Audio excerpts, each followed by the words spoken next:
friends, welcome back to my channel.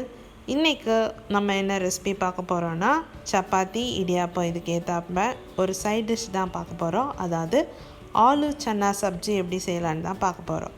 இது ரொம்ப டேஸ்டா இருக்கும். கண்டிப்பா இந்த ரெசிபி எல்லாருக்கும் பிடிக்கும். சோ கண்டிப்பா இதை நீங்க ட்ரை பண்ணி பாருங்க. இப்போ வாங்க நம்ம அந்த ரெசிபி எப்படி செய்யலாம்னு பார்க்கலாம். அதுக்கு ஃபர்ஸ்ட் மிக்ஸியில் ஒரு 3 பச்சை மிளகாய் சேர்த்துக்கோங்க. பச்சை மிளகாவை கீறி போட்டுக்கோங்க. அது கூடவே ஒரு வெங்காயம்,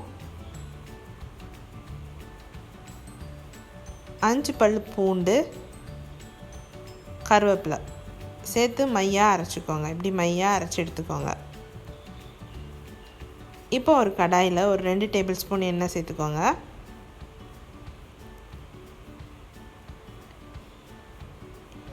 எண்ணெய் நல்லா சூடானதும் 1/4 டீஸ்பூன் கடுகு சேர்த்துக்கோங்க.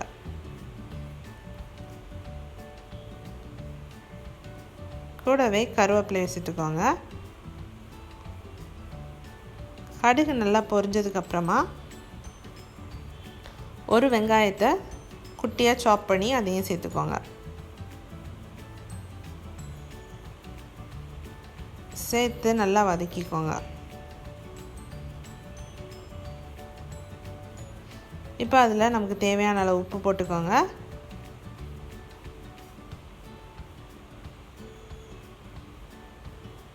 அது கூட ஒரு தக்காளியை நல்லா சின்னதாக சாப் பண்ணி அதையும் சேர்த்துக்கோங்க.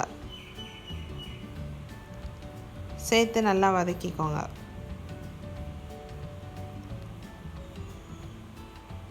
அதில் நம்ம அரைச்சி வச்சுருந்த பேஸ்ட், மிக்சியில் அரைச்ச பேஸ்ட்டை சேர்த்துக்கோங்க.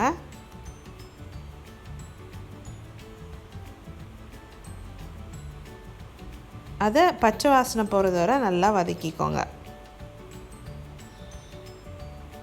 அது கூட ஒரு 1/4 டீஸ்பூன் மஞ்சள்தூள் சேர்த்துக்கோங்க. இப்போ இதில் நம்ம ஒரு 100 கிராம்ஸ் கொண்டக்கடலை நல்லா வேக வச்சு அதை தண்ணியோடு சேர்த்துக்கிறோம். சேர்த்து அதை நல்லா மிக்ஸ் பண்ணி விட்டுக்கோங்க.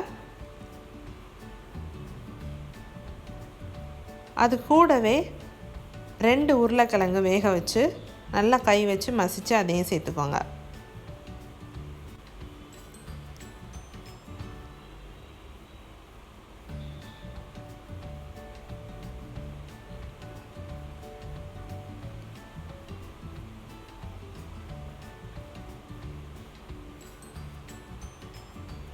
அதில் நம்ம தேவையான அளவு தண்ணி ஊற்றிக்கலாம். நான் இன்றைக்கி இதில் 200 ml வாட்டர் ஆட் பண்ணியிருக்கேன்.